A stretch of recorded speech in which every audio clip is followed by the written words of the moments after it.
جہنم کی آگ سے نجات کی دعا۔ سیدنا سلمان فارسی رضی اللہ عنہ بیان کرتے ہیں کہ رسول اللہ صلی اللہ علیہ وسلم نے فرمایا: اعوذ باللہ من الشیطان الرجیم، بسم اللہ الرحمن الرحیم۔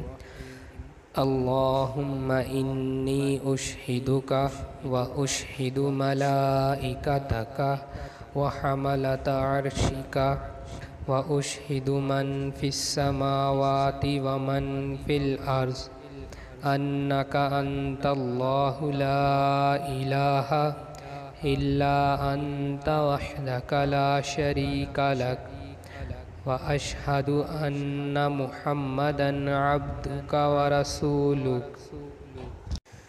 جس نے یہ دعا پڑھی: اے اللہ، میں تجھے گواہ بناتا ہوں، تیرے فرشتوں اور بالخصوص حاملین عرش کو گواہ بناتا ہوں، اور آسمانوں اور زمینوں کی تمام چیزوں کو گواہ بناتا ہوں کہ تو معبود ہے، تو ہی معبود برحق ہے، تو اکیلا ہے، تیرا کوئی شریک نہیں، اور میں گواہی دیتا ہوں کہ محمد صلی اللہ علیہ وسلم تیرے بندے اور رسول ہیں۔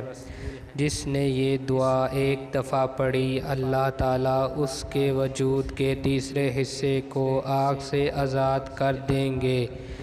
جس نے 2 دفعہ پڑھی، اللہ تعالیٰ اس کے وجود کے 2/3 حصے کو آگ سے آزاد کر دے گا، اور جس نے 3 دفعہ پڑھی، اللہ تعالیٰ اس کے تمام وجود کو آگ سے آزاد کر دے گا۔ صحیح احادیث 3018۔